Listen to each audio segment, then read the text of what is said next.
This is the 247th anniversary since this nation declared independence from a tyrannical power. It was a valiant move to separate our peoples from a corrupt nation which equally made war with God as it did neighbor. Out of this civil war came forth the true New England, greater than the first in many respects. So it was that our forefathers won us this country and gave us a respectable nation. But what have we made of it? We are the sons who have squandered our fathers' toil. For even when they had finished their settling, there was much for us to do to keep it, but instead we have spoiled our good soil. In what ways, you ask, have we spoiled our nation, bequeathed to us by more noble men? I answer, in a great many ways. We have turned a once morally competent land into a brothel house with harlots of infinite names. What vice do we not indulge in? What depravity do we not promote? Our media produces nothing but filth, and even the one who pretends righteousness cannot help but enjoy it from time to time. We look back at decency and order and think it is prudish and backwards. I would venture many leagues back if it meant correcting course from where we are now. We promote not only degeneracy and speak ill of civility, we have tarnished our fathers also. We allow the tongues of useless prattlers to prevaricate about our own kindred, and what is worse, we have believed their lies. We have assumed that those who hate us tell the truth about our ancestors. What a defeated people we must be, that we so quickly join with those who hate us against our own fathers, who in benevolence gifted this land to us with no small sacrifice of blood. The people have rebelled against the Lord, who forbids the removing of landmarks which men of old laid. We have not honored our elders, and we do not rise before the grey-headed, and so women and children have become our masters. The honorable and noblemen are removed from us.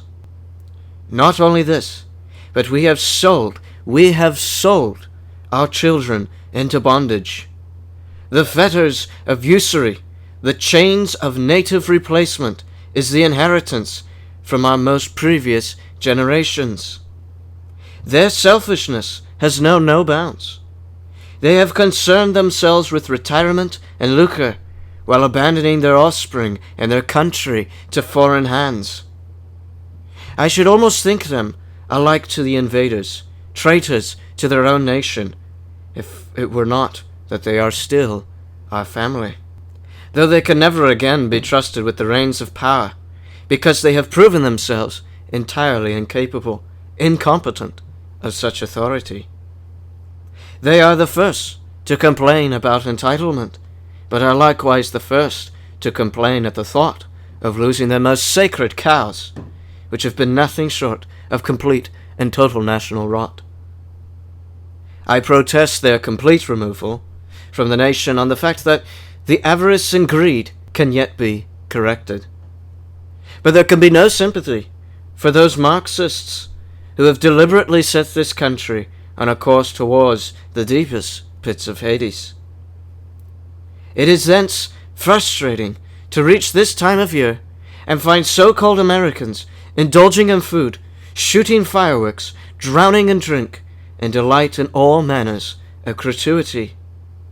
They do this with such unfounded mirth, while America weeps openly. Their kinsmen and countryfolk, that is, I speak of us native peoples, are being oppressed and slaughtered, all the while they are involved in carnal merrymaking. These and many more are reasons enough to lament our country on our 247th birthday. But we must not be those who weep without hope, because we have the potential always to be a strong people, just as our fathers were. To know the morning is coming, though the dawn has not yet shone her face over the hilltops. It is only when we know this that we may move forward. That glorious morning the night is still all that one can see with his eyes, shall break forth more brilliantly, because the night has been so far dark. The American people must awaken from their stupor. Only by Christ shall we be shaken out of our drunken slumber. The dawn is coming, and it is morning already. I bid you be sober for when it finally arrives. Retake the land of your fathers. It was first paid with blood. She cries out for it again before God because of the iniquity of her people. We, her children, must act swiftly because she vomits us consequently out, giving her richness to an alien people.